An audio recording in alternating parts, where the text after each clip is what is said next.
Welcome class. So apart from the prose, fiction and poetry, today I am dealing with a theory part, that is structuralism and poststructuralism.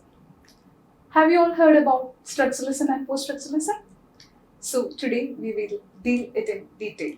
So structuralism. Structuralism is a 20th century intellectual movement. So it came into being in 20th century.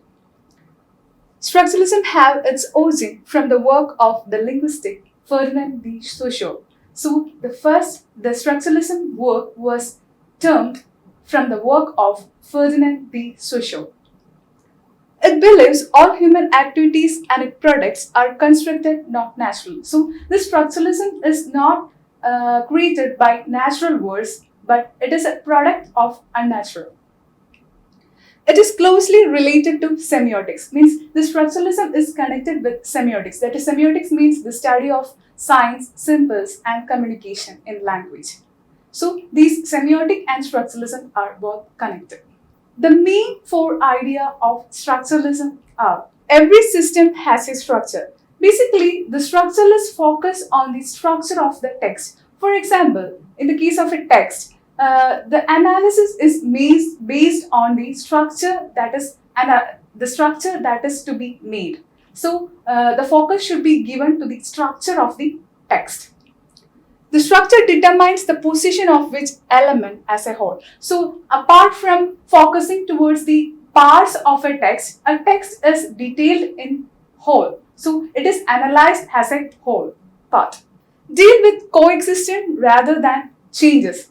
That is living together. That is apart from focusing towards the changes, it focuses togetherness in everything. Structures are the real things. So it focuses towards the reality rather than focusing to unreal. So structuralists always focus towards the reality.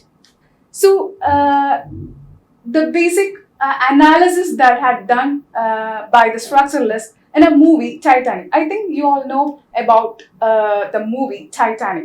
So in that movie, it was came to be in 1997. So in that movie, the narrative Titanic works partly by differences such as upper deck, lower deck, upper class, lower class, American, and European. So it shows a differences between classes. So the structure is based on the differences between each classes. And in that movie itself, we can understand the segregation that had made in between that movie. So like that, the structuralist analysis through the differences. We understand these oppositions through signifiers of music, dress, color, type of character, etc. So basically, the emotions, the feelings, everything is created or connected with the character, emotion, dress and color type that was presented in it. So basically, the structure is focused on the differences that had based on the emotions or based on the structure that is created. So in the movie Titanic also we can understand that structural analysis. Next comes post-structuralism. Do not accept the basic idea of deep structure. So in the case of structuralism, the structuralism always focus towards the structure of the text. But in the case of post-structuralism, it does not give much importance to the deep structuring of a text. So wonder what the point is searching for a meaning. So usually the post-structuralism focus to try to find a meaning inside a text rather than focusing towards a deep structure. Point out we cannot be sure meaning exists in the first place. So there is no surety or there is no clarity whether the meaning comes first or not. So it gives less importance to the deep meaning or the deep structure of a text. Put emphasis on the interpretation. So it focuses towards the interpreting of a text. So that is the difference between structuralism and post-structuralism. Structuralism is focusing towards the text as a word and text deep structure. But in the case of post-structuralism, it does not give that much importance as a text in the destruction. So next is deconstruction. The analytic technique used by post-structuralism is called deconstruction. So the technique that is used by the post-structuralist is called deconstruction. The intention is not to discover the real meaning of a text. So the basic intent of the deconstruction is not to find out the real meaning of a text. Deconstruction involves a consideration of what is missing. So deconstruction is focusing towards what the thing is missing in a text. So it's like deconstructing a text. So this technique is basically used by the poststructuralist. Next is foregrounding. Foregrounding is the basic language or the attractive languages that was used to analyze the text. So foregrounding is also the part of deconstruction. An example for deconstruction is a deconstruction of a magazine advertisement would include a discussion on the types of people who are missing from the image. So it is based on if suppose a text was analyzed, it focused on the missing characters in a text. So deconstruction is basically focused towards the discovering of the real meaning of a text. So as a poststructuralist, what things they are argue that without an audience, a text has no meaning. So the poststructuralism basically focused towards the audience. Without an audience, there is no meaning for a text. To suggest there is a meaning in a text before it is seen by the audience as well. So it focused towards the audience. If there is no audience, then there is no meaning for a text. That is what argued by the poststructuralist.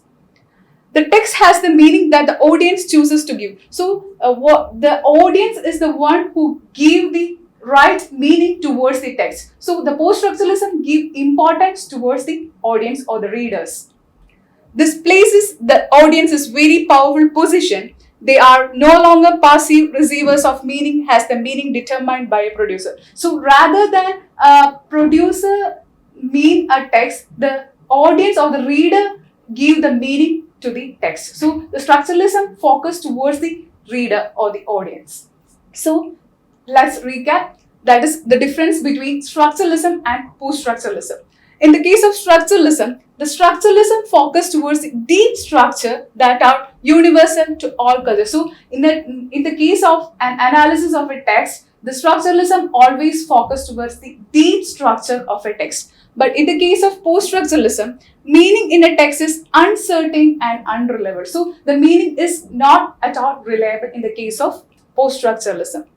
Once we have discussed the underlying characteristics of a text, we can open it up, discover its meaning. So once we understand the meaning of a text, it is open to discover the meaning inside a text.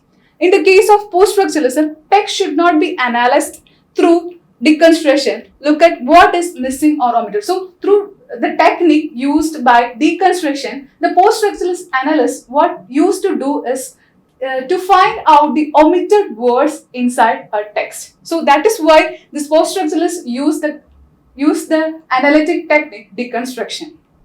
Determines how text produce meaning. So structuralism basically focus how the text had produced the meaning. And in the case of poststructuralism, it produced without an audience, a text has no. So it gave importance to the audience or reader. So if there is no audience or reader, then there is no perfect meaning for a text. So these are the two important differences between structuralism and poststructuralism. So from this overall idea of this theory part is this, structuralism and poststructuralism have its own difference. In the case of structuralism, the structuralism focused towards the deep structure of the text, and also it gave an analytical based theory in the case of structuralism. But in the case of poststructuralism, it focused towards the audience or the readers, and also uses the analytic technique deconstruction that is meant to be find the omitted words in a text. So that's all about this theory. Thank you.